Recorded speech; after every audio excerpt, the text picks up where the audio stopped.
Hello, my name is Brian Butler. Frauke Kreuter and I are the co-directors of the University of Maryland Social Data Science Center, also known as SODA, and we welcome you to the launch of the center. Effectively, efficiently, and ethically creating high-quality information products about human activity is critical for health education, climate, entertainment, policymaking, and government. As we've seen over the past couple of days, this is what we're interested in.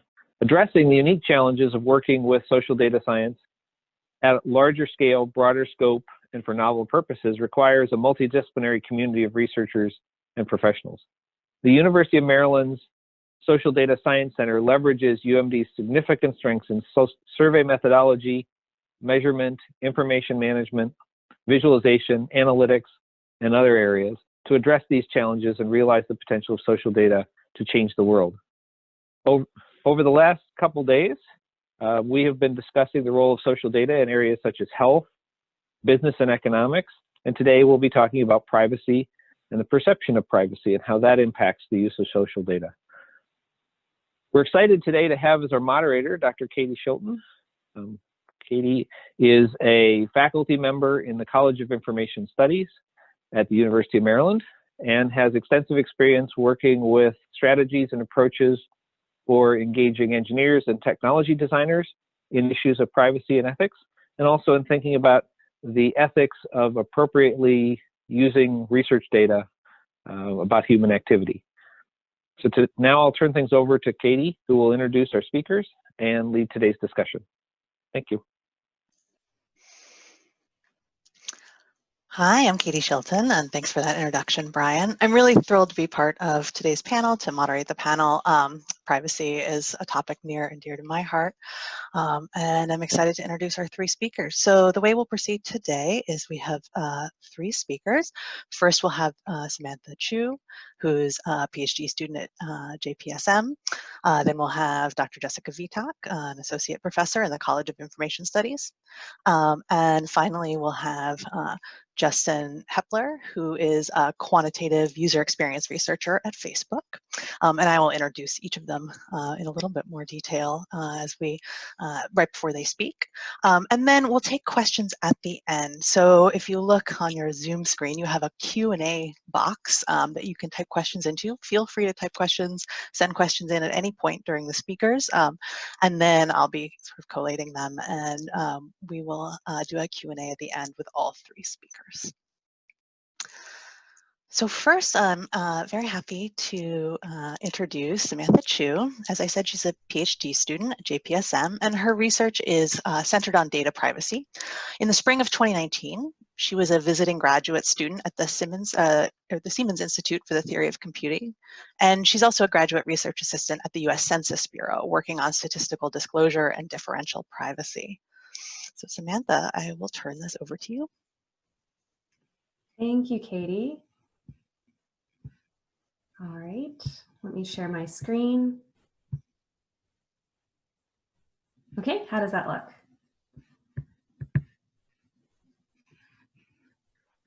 Great.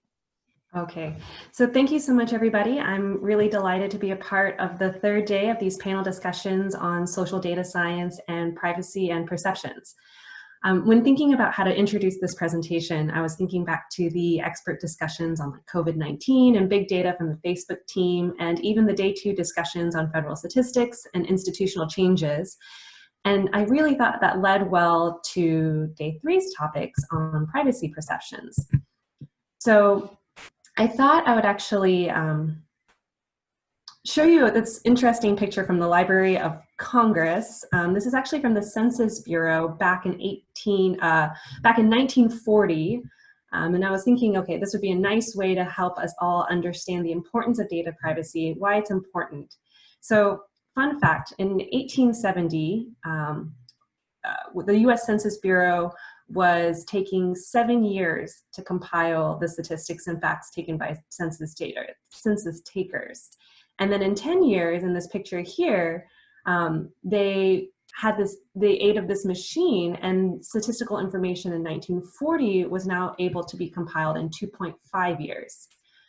So I just wanted to pause, show you this picture, and just think about well, first off, how grateful I am for the computing power we have today to process data, but then also to think back about how much data Catherine and Sarah were talking about from Facebook for the COVID-19 symptoms survey. They were reporting something like 9.1 million surveys in 200 plus countries in less than half a year. So why do I bring up this picture in this example, and why does it matter?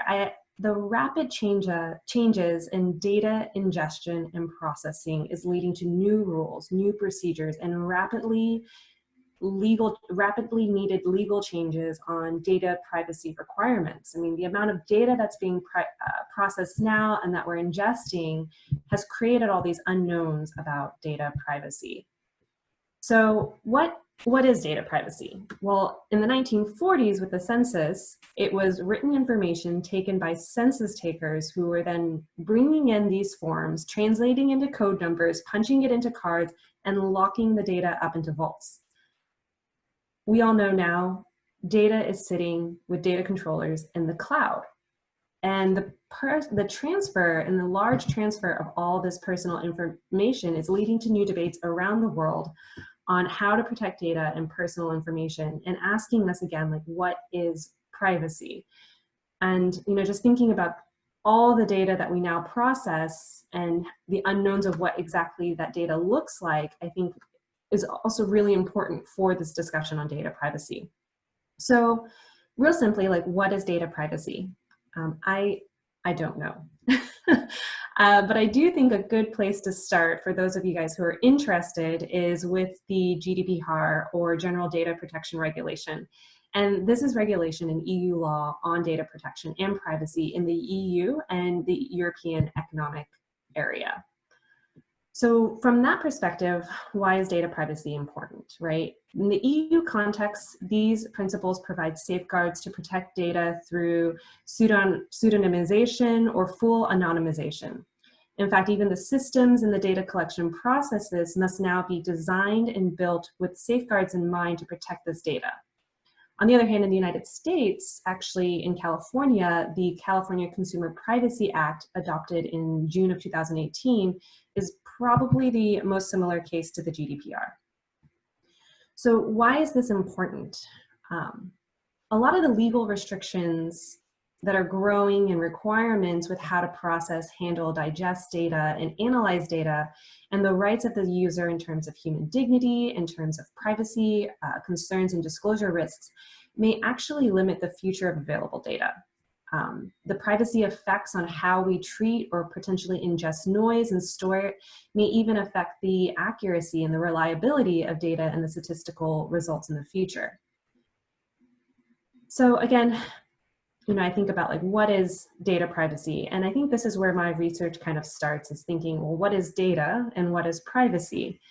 And it's really different between all the different large technology companies, federal agencies, and even data scientists trying to understand what kind of data we use, what it looks like, and then what's private in terms of the users or in terms of what my data looks like. And with the GDPR, it may be somewhat defined, right? We can think of health data, biometric data, or, you know, personal data. But as we know, it really can expand into metadata, or, you know, your GPS tracking on your phone. When I talk to my parents on what they think data privacy is, or what they think data is, versus, you know, when talking to privacy scholars at the census, it's really wide ranging.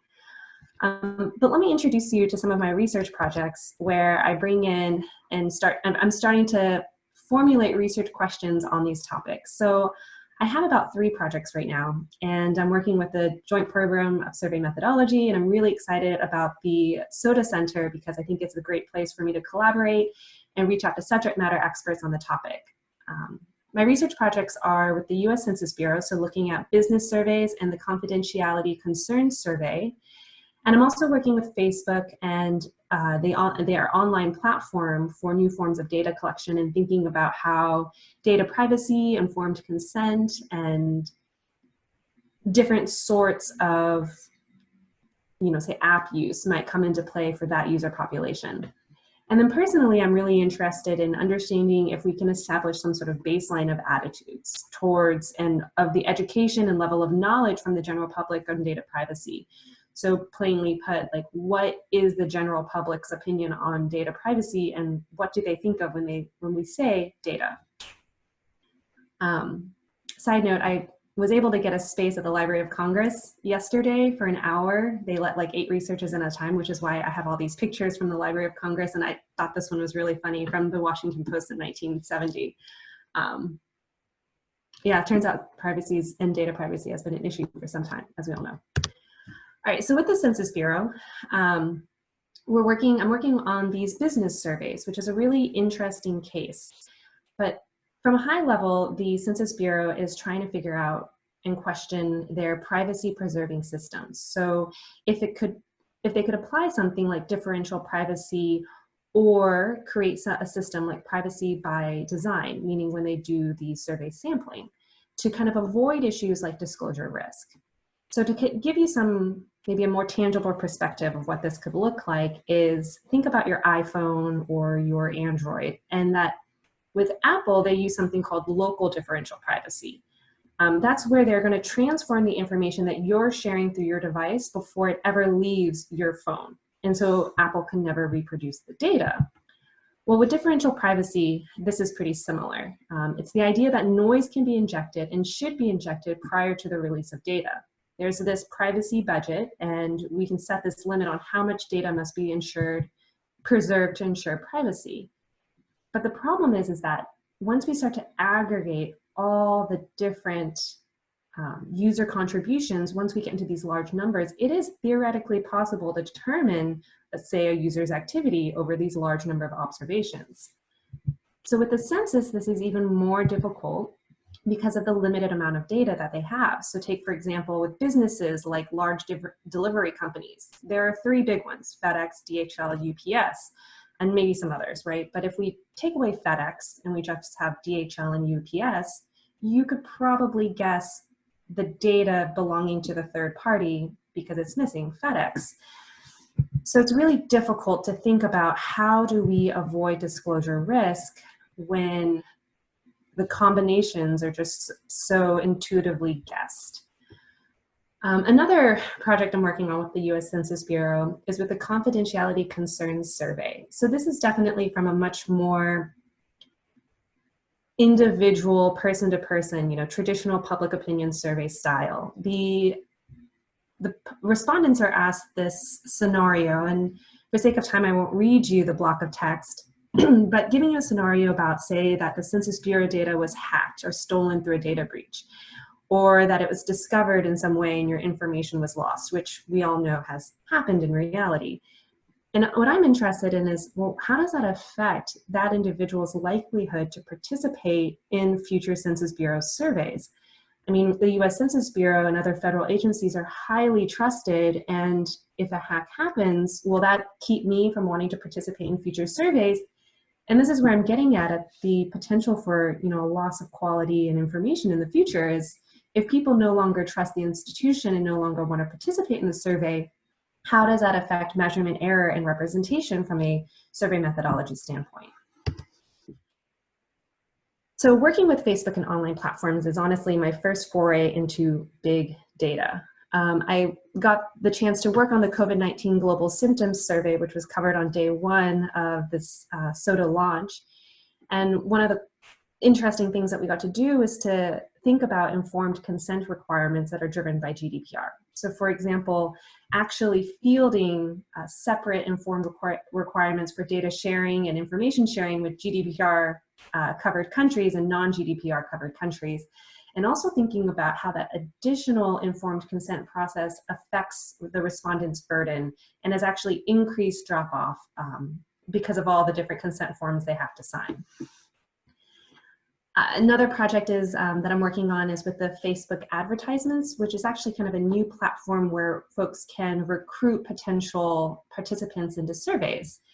And so thinking about data privacy, if you're being recruited to do a survey and you have like one image or the other, might that kind of change your perspective and affect how you answer it? And then within that survey, we are asking a question about sensors installed in your smartphones, which I think is really applicable, especially right now with the COVID-19 related apps and all the data sharing that we're requesting of the users who download those apps for, say, contract tracing. So there's a small experiment that we have in play where we include the statement that this data is safe and for misuse and protected versus not. And I just realized I think I'm running out of time. So on the last slide, I'll just show you that I'm spending some time thinking about attitudes and knowledge of data privacy, right? We've got all these different factors that play into how we cognitively process what is data privacy and what is data and what is privacy. And I believe that all these factors will formulate into our attitudes towards privacy, which in my opinion should also dictate future disclosure or privacy protection mechanisms. And then I guess the last thing I want to mention is that, let's take a look at these two quick pictures, right? On the left, we have Miss Mary from the US Census Bureau. And it's her job, this is a picture from 1947, I believe, and she's actually looking through all the files and figuring out the ages and persons of people who have not been registered. And it's her job to just dig up these individual folks. Well, we've come a long way, and I just thought it was real interesting because that's re-identification, that was her job. And The Daily, which is a podcast I love love listening to, just had two shows come up, and the first one was called The Business of Selling Your Location, and the second one was a story about artificial intelligence titled The End of Privacy as We Know It because of re-identification. So it's just been really interesting to think about how privacy has changed in the United States through these times, and what Ms. May was doing with the US Census Bureau. I wonder what she would think about if she knew about AI and all these geolocation tracking devices. But let me turn it back over to Katie. I think I'll go a couple minutes over, but super passionate and excited about the topic. So thank you so much, you guys, for your time. Thank you, Samantha. That was excellent. So a reminder to the audience, if you have questions, please share them in the Q&A box, and we will take questions at the end. So our next speaker is Dr. Jessica Vitak. She's an associate professor in the College of Information Studies here at the University of Maryland, and an affiliate professor in the Communications Department. In addition, she's the director of the Center for the Advanced Studies of Communities and Information, CASCI, and the associate director of the Human-Computer Interaction Lab, the HCIL.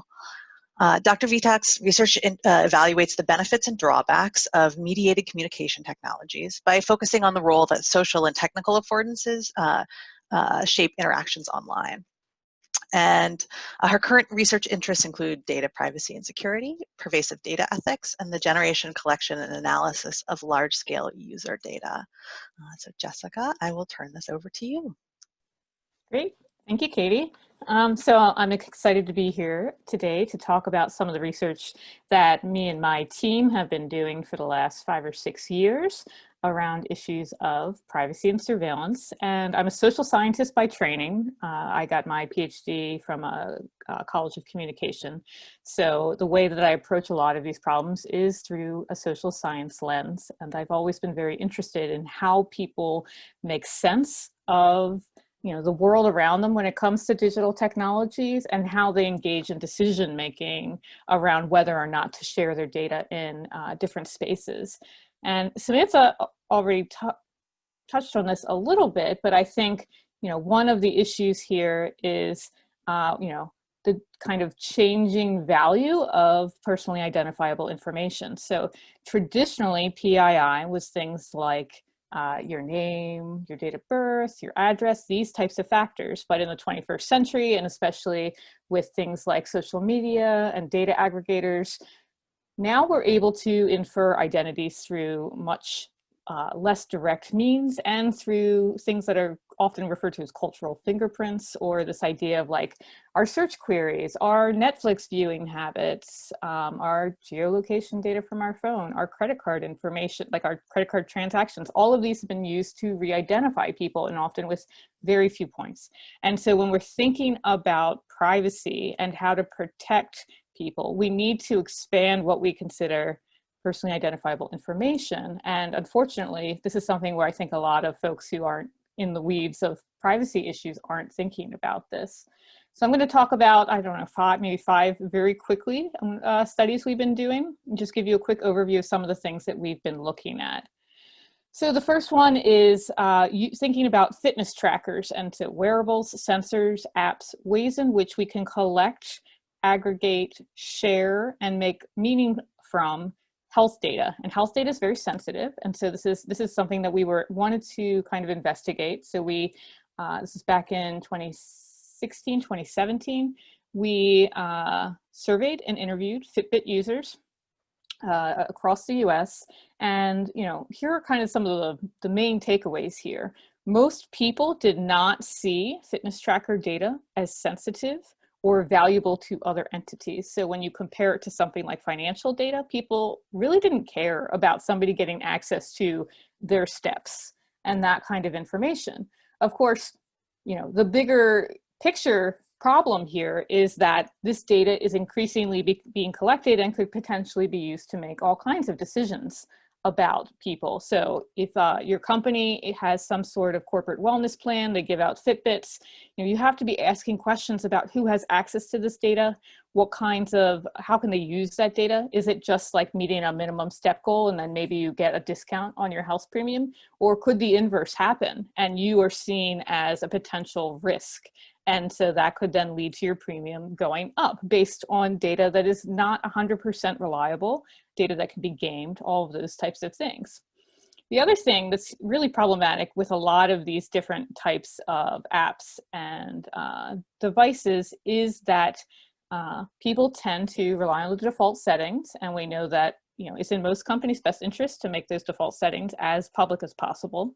When we were doing this research, we found that people rarely changed the settings, and Fitbit at the time, if you went into the app on your phone, you could only kind of do a very high level privacy setting where you decided for all content, whether it was public, friends, or private. And most people wanted to have some kind of interaction with other users, so they would certainly set it to at least friends. If you went onto the web dashboard, you could actually control the privacy settings in a more granular fashion, but almost nobody had ever logged into that web dashboard because you could do everything from your app. So this is, a lot of this is reflective of this idea of set it and forget it. For those of us who are probably a little bit older, we remember this phrase. The idea that you get a new technology, you set it up, and then you never engage with kind of any type of critical evaluation of the settings, which obviously change over time. And so, one kind of takeaway here is how can the companies and the apps push that content and make it more visible. And I have seen Fitbit pop-ups in recent years about the settings and things like that. So thinking about ways to nudge users to better engage with these settings.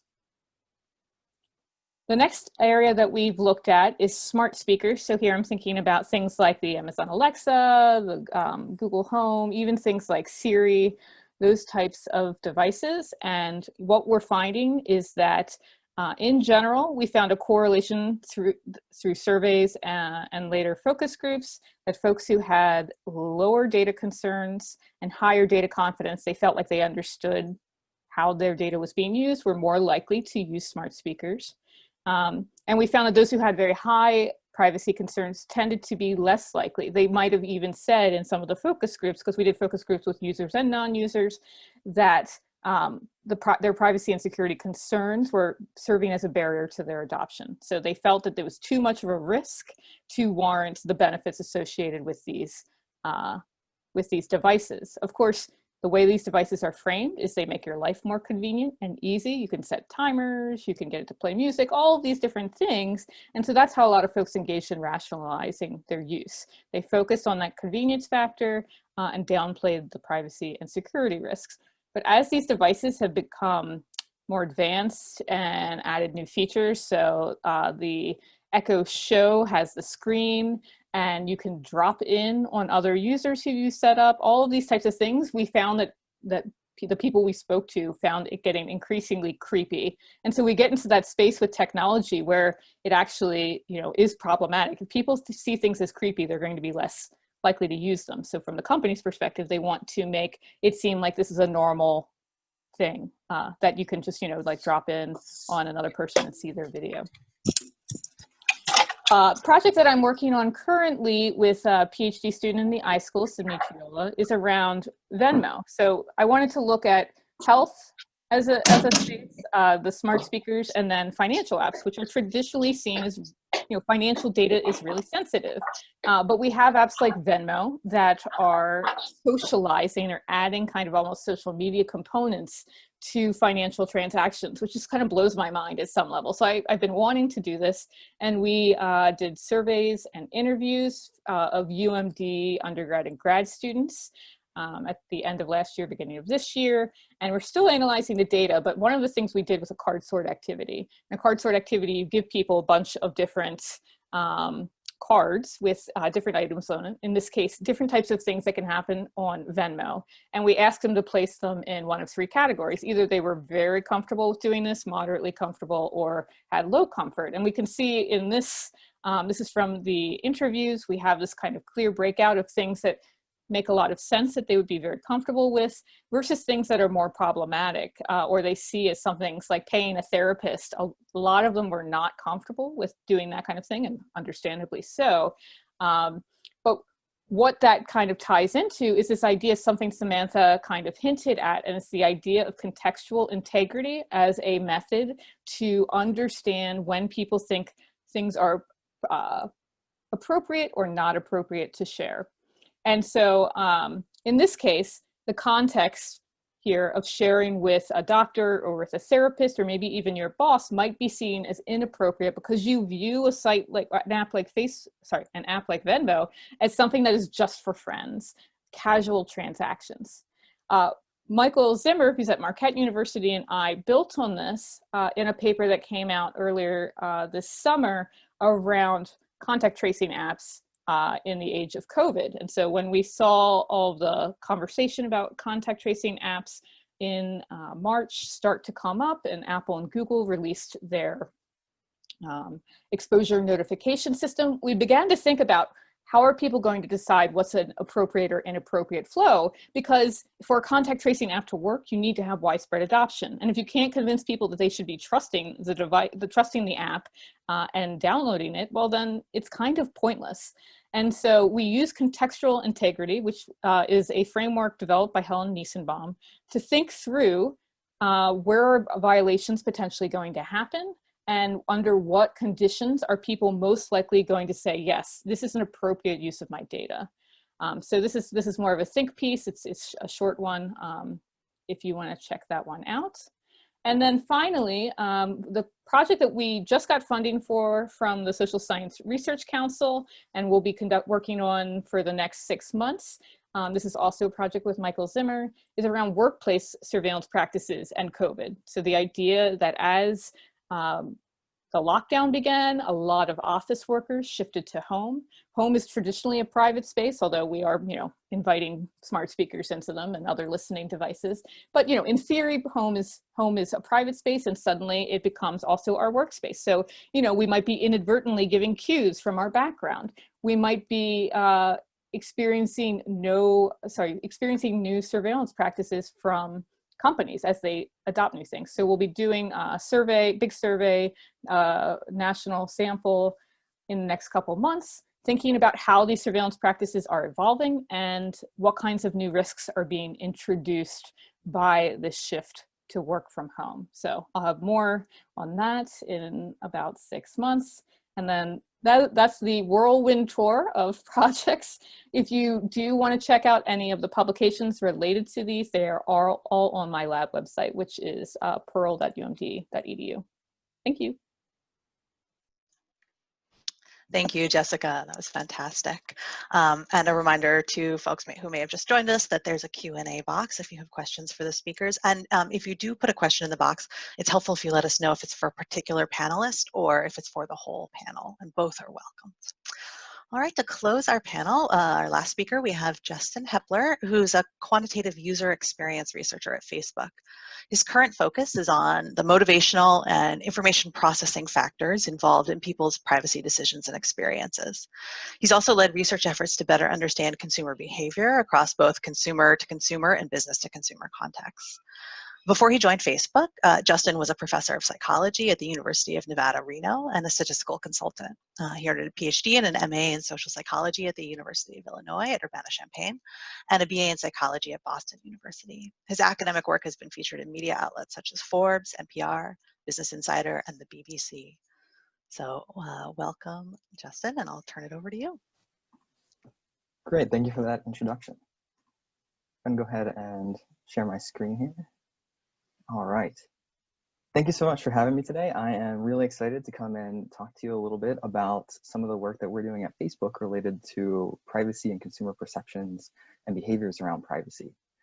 I have sort of a couple goals today. The first is to give you a sense for what our team is like, who we are, some of our backgrounds, and then I'm going to dive into an overview of a few of the key research themes that we have going on at the company related to products and education for privacy, measurement and outcomes for privacy perceptions, and then how we think about taking some knowledge around privacy to improve our internal systems.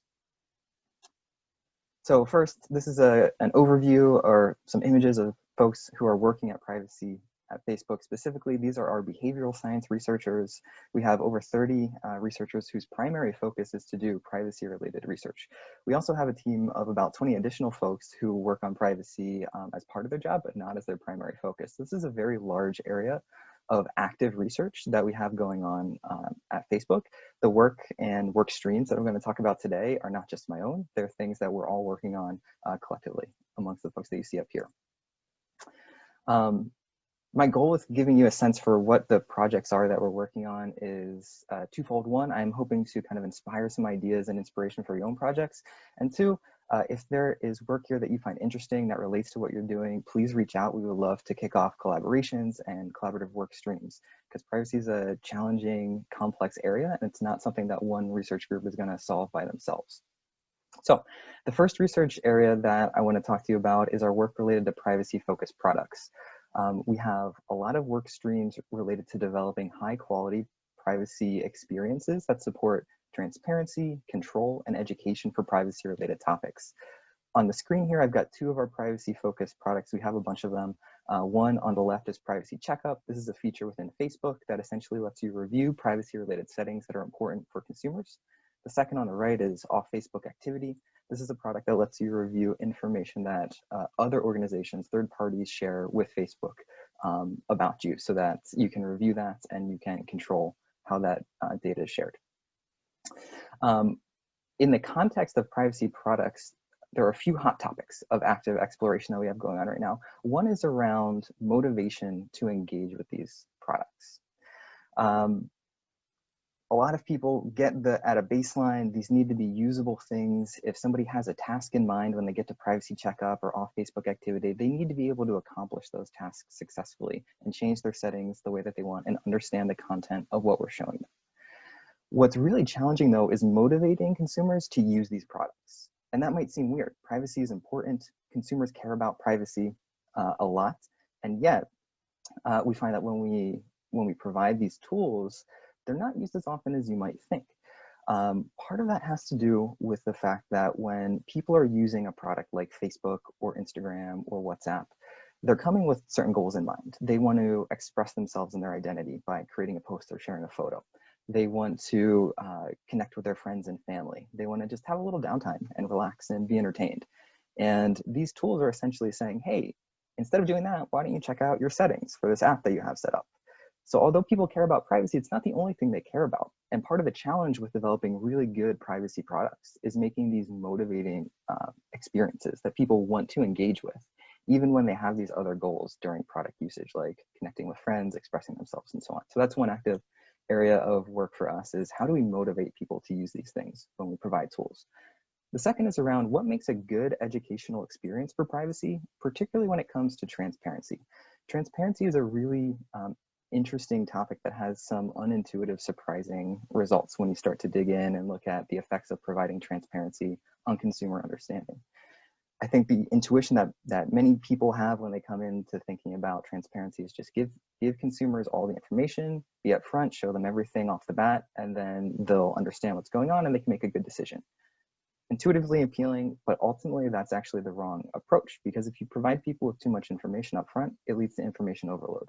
And then they actually disengage, they end up not reading anything, and they end up less informed than if you had provided them with actually less information up front. This is the classic terms of service issue. You download a new product, you get this big terms of service sheet that's 3 pages, 4 pages, 5 pages long. And instead of reading any of it, you just say, this is too much, you click accept without reading it, and you move on. If there was less information presented, you might have actually read it and been more informed than when there was more information. So understanding what the right level of disclosure and transparency is to maximize consumer understanding for privacy issues is quite challenging. And it's something that we do a lot of work to make sure that we're optimizing across our products. The third area of research related to developing good privacy products is how to measure success from a consumer standpoint. With a lot of technology products, success means more people are using it or they're using it more often.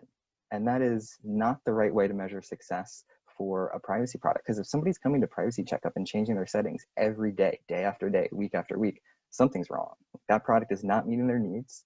They were not able to accomplish their goals the first or second time they came in.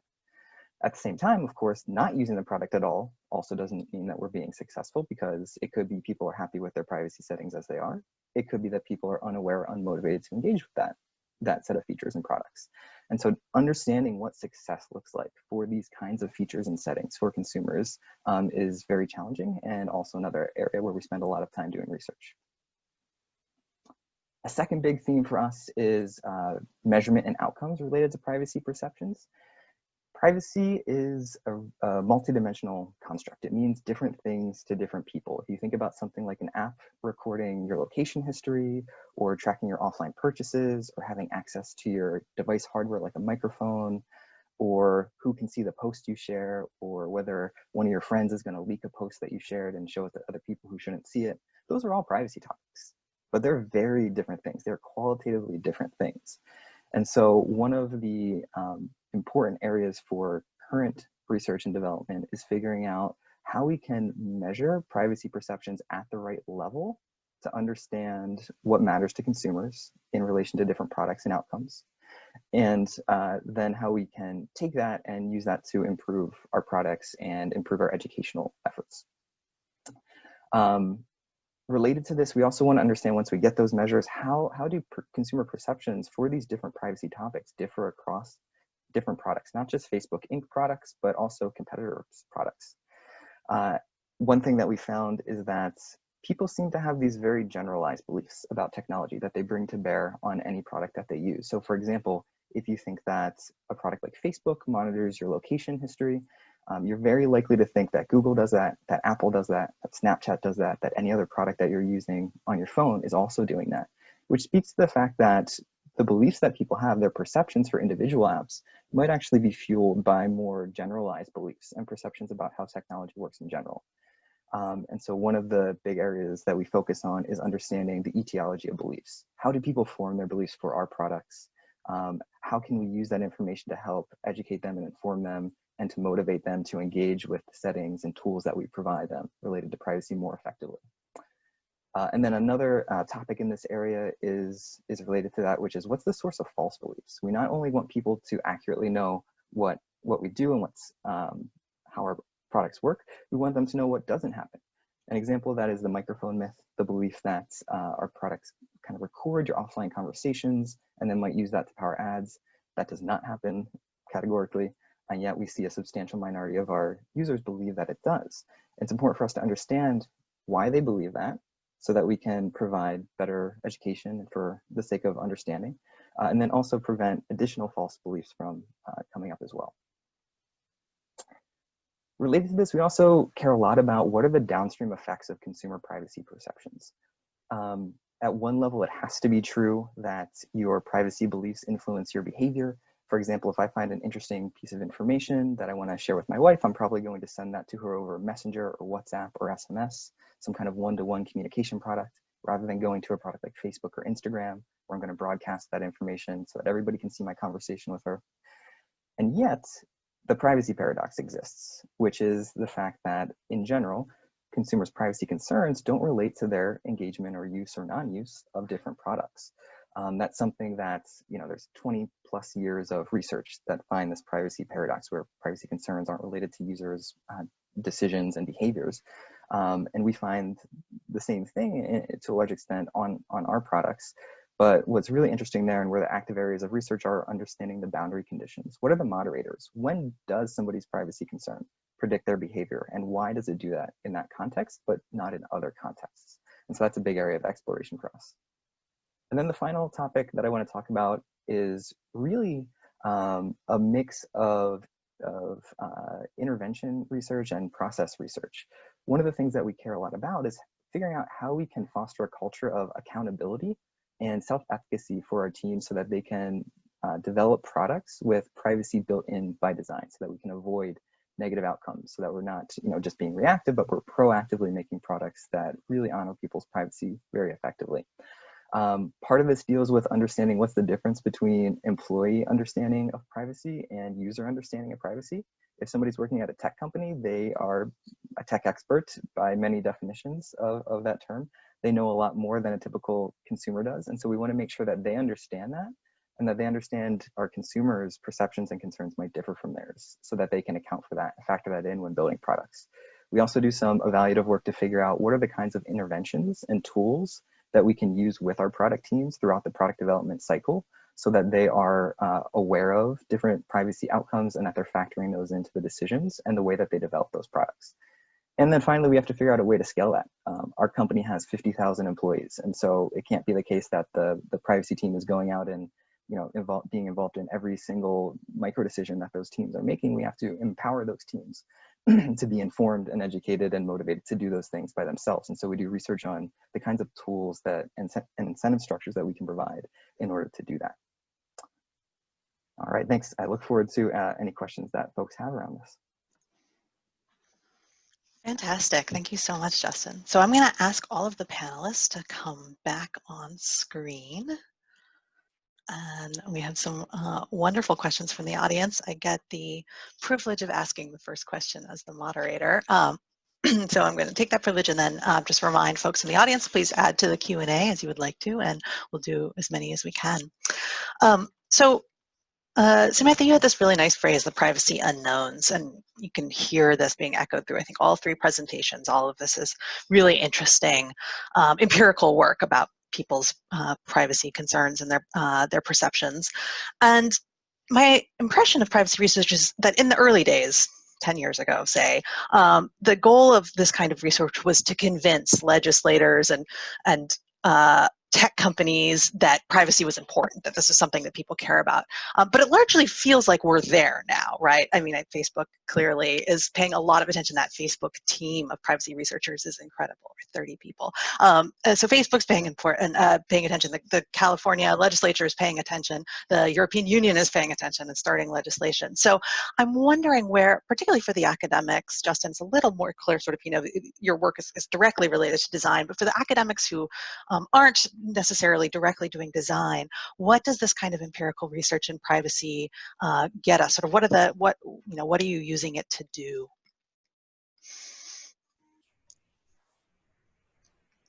I think that's a great question. And so you started by saying the privacy unknowns, and you're right, a lot of federal agencies, a lot of governments are doing best practices and implementing new procedures to guarantee privacy or preserve it and protect the safe dignity of the users. So, what do we want to know? I think what we want to know is, are these measures, at least for my research, are these measures doing what they said they're supposed to do? Right. And if, say, the US Census Bureau is able to implement a system of privacy by design through their original sampling procedures, or even implement differential privacy to collected data, is this sufficient to maintain the same level of quality and accuracy that we've seen, say, as you said, 10 years ago? And I think that's also important for the individuals to understand what is being done to the data they're providing to guarantee that privacy. for example, it could lead to, biased feedback. If I know, for example, that the information I'll share is not going to be protected, I might withhold some of the more sensitive information. So I think as we figure out how do we better design, implement, and safeguard data, whether it's at individuals or a larger aggregate level, we'll be able to hopefully keep that level of accuracy and quality that we need to be as researchers to continue, doing empirical studies.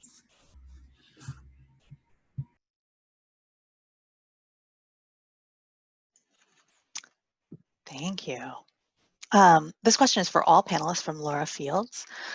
She says, thank you for these talks. And I feel like a central concern has been posed through the session has been, how do we have individual consumers care about their privacy? And so what role do you envision the government taking to regulate the acquisition of consumer data by organizations?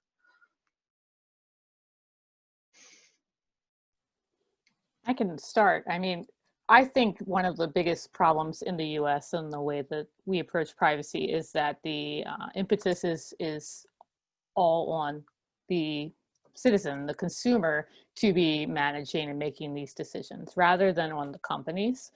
So I firmly believe that within the next 5 years, we're going to see some sort of, whether it's a new agency, because I don't think the FTC is the appropriate agency to be dealing with all of this, but there will be either some kind of legislation or a new agency set up that is set up to better regulate the types of data that can be collected, building on the GDPR.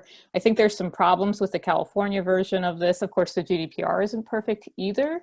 But for me, the biggest issue is let's move all of the decision making from end users who, a lot of them aren't going to have that understanding to make informed decisions, to those companies. So, I mean, we've seen multiple attempts in Congress in the US to do this, and it certainly is something that I've seen a lot more push and from some senators and congressmen to do. So I'm optimistic that there will be regulation that actually is doing something and is not just, in words, but not in practice. I'd say that standardization is really important here. The worst outcome for a lot of consumers is negative surprise. You're using a product, you have one set of expectations for what's happening and what the outcomes are, and then you find out later on after using it for a while, oh my gosh, I was wrong. And it's actually working in a way that I didn't expect and that I don't like. We don't want that. Nobody wants that. One way to avoid that is putting some control in the hands of consumers, but as we talked about earlier, not everybody's going to use that. But we want to make sure that everybody, or at least as many people as possible, have good outcomes. And so one way to do that is standardization. Regulation from governments is one way to do that. Standard practices agreed upon by industry bodies is another way to do that. And I think there probably needs to be a mix of these things. Even if we get some kind of regulation within the US, for example, products like Facebook and Instagram and WhatsApp, these are products used across the world. And so we want to make sure that consumers, regardless of where they are able to have those kind of good outcomes. And part of that's going to rely on tech companies having some kind of standardization that therefore sets up users to have the right mental models and expectations, independent of what country-specific regulation might be. So I think there needs to be a few different things going on in order to get to those good user outcomes. But totally agree that part of it is moving away from the model of everything's on the user to figure out and do, because we know that that's not realistic. Thank you. So this builds, I think, on this last question. Nagasi Bain asks, can the speakers differentiate between voluntary giving of information and involuntary? And I wonder, to sort of add to this question, Justin, do you see that as a distinction that needs to be made in policy, or is this an empirical distinction? Do people have intuitions about voluntary versus involuntary giving of data? It's, I think there's probably a few ways that we can interpret the term voluntary in that context. And so I might think about it as informed or uninformed. People might be aware and realize or have the expectation that it's happening or not. And that I think is a critical factor. anytime that there's some sort of data collection or data use going on, there should ideally be some kind of informed element there so that people know that it's happening or have the expectation that it's happening. Because again, one of the things, especially at Facebook, that we strive to avoid is that negative surprise. And if somebody is uninformed about something happening or their data being used in a certain way, that's really what starts to set them up for that negative surprise, which is something to totally avoid. So I know I switched the focus a little bit there, but I think that's a more kind of practical way for us to think about it when we're thinking about the way our products function. A really interesting question from Veronica Torres for all three of you. They ask, what personal measures do you each take as privacy experts to protect your own data privacy? That's a great question. Things I do, I turn off location settings on my phone on most things. You know, I actively monitor the kinds of data that my phone is collecting. Obviously, I can't have full knowledge, but that's a big one. I use a password manager, which is obviously more security than that. But you know, having strong, unique passwords for every site that you're using. I use fake names when I'm creating an account on a site that doesn't need to know who I am, or fake birthdays. With the Ashley Madison hack several years ago, they found out that something like 12% of people who had an account had listed their birthdays January 1st. So, you know, I think that is a widespread practice of not sharing that type of data. But, you know, just questioning why different entities need that data. Like I got into an argument with my one of my doctor's offices when they wanted to know my mother's maiden name. And I'm like, do you realize like how often that is used? I don't want to give that out. So I think, you know, being aware and kind of, you do have to be proactive in taking these kinds of steps. Oh, I also go to a lot of the data aggregators and remove myself manually, which is a pain in the butt. But there are steps online for how to do that.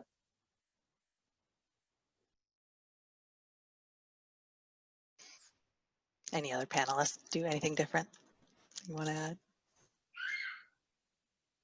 You know, to be honest, I actually don't do that much different. I think, yes, I do the general security practices and make sure things are updated, but I also have a lot of trust in the institutions that I share my data with. And if that trust wanes or decreases, I really do, you know, going back to that government question, I want to see the legal procedures in place to be able to safeguard the data that I share, because I also think a lot of people may not be scrutinizing how much the data they share on a regular basis. And as Justin was mentioning too, it should and can be, you know, the responsibilities of governments, institutions, and industry to be able to help safeguard my information.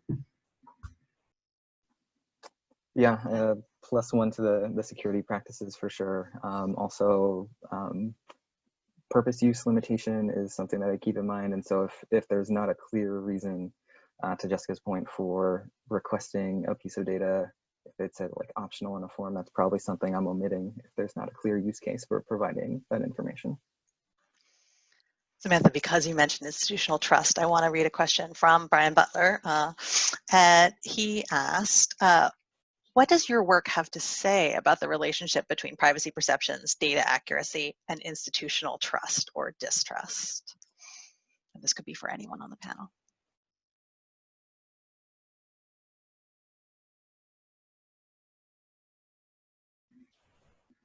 I think that's exactly, you know, going back to Helen Nissenbaum's contextual integrity framework, something that a lot of us are trying to study right now is, you know, if we think about the different actors, the context, the transmission principles, like how the data is shared and with whom the data is being shared with, that will and likely change, as Jessica was saying. And I'd be interested to hear what you have to say, Jessica, you know, on what those best practices look like and what the safeguards should look like with all those nuanced differences. Yeah, and I think it's really hard in practice for a company to, you know, figure out how that looks like in terms of, you know, what are the features people have. So a study I didn't mention that's coming out in a couple months, a colleague had done a survey right after kind of the lockdown began with COVID about people's willingness to download an app that was coming from different providers. So the government, public health agencies, tech companies, your local government, law enforcement, those types of things. And so we applied contextual integrity to that to make sense of it. And the actor really does matter. So who is that entity that is going to be collecting the data? And implicitly, the trust that you have in that agency, and then the kind of the context in terms of like, there was kind of higher likelihood to download an app that was being developed by a public health agency than like the federal government.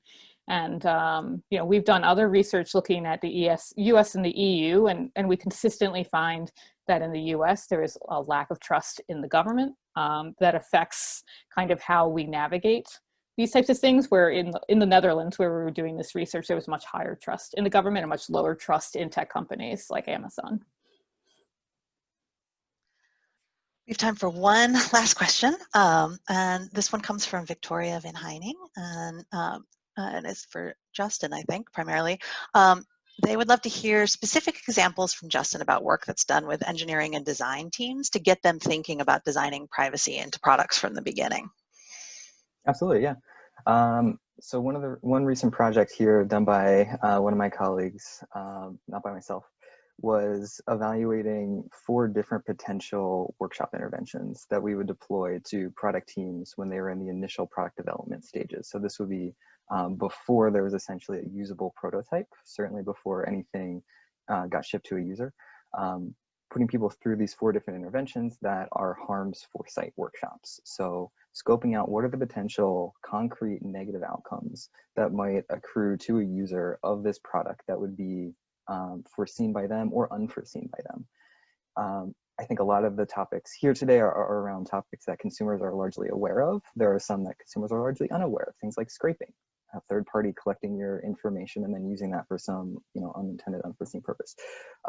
So helping our product teams map out what are the harms that might accrue and how can we put in safeguards and mitigations to prevent those things. And so we evaluated 4 different interventions to see which was most effective across a range of different product types that were currently going through development, so that we could select what's the best one, what's the most effective one. And then we're currently in the process of taking the one that did the best and then making that part of the standard product development process so that all teams are doing this across the company. Thank you. Well, we just have a couple of minutes left, so I'm going to hand back to Brian and Frauke. I'm so sorry there were some wonderful questions that we couldn't get to today in the Q&A, so thank you for the great participation, those of you in the audience. And I add my thanks to all the speakers and Katie for doing a wonderful job with moderating. The point that Justin just made at the very end, I think, is important. The things we are unaware of, and scraping being one of them. I think this is something we as researchers actually should keep in mind, because it's very tempting to teach students how to web scrape and then they go off and scrape. And on many websites that's not intended and users might not be aware of. So, you know, all of the capable graduate students listening, there too is an ethical element to keep in mind. So we continue our discussions on this and other topics. As part of the Social Data Science Center, I'm delighted that we were able to put together this panel, and the amount of interest we saw in this topic. There's a lot more research in the pipeline, as you saw from the presentations, that will come out of SODA and related researchers. So hopefully you'll be in touch. You see our email address here, socialdatascience@umd.edu, but also feel free to reach out to each of us individually if you want to know more about the research result or what's going on as part of SODA. I also want to use the chance to thank the 2 organizers of this particular event.